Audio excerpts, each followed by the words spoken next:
ఎన్నో ఆశయాలతో ఆదర్శాలతో జీవితాన్ని స్టార్ట్ చేద్దామని ఈ ఊరొచ్చాం.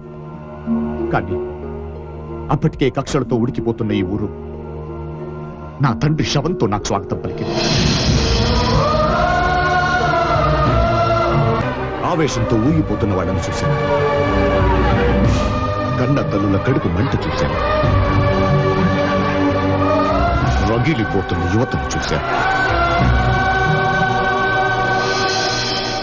సమస్యని పరిష్కరించడం అంటే సమస్యని అంతం చేయడమే అని నిర్ణయించుకున్నాను.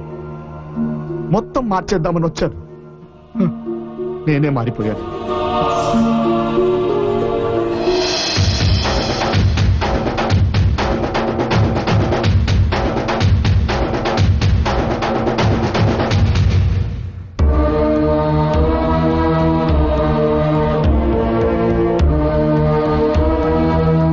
కన్న తండ్రి శవాన్ని చూసి చెదిరిపోయి కత్తి పట్టాను.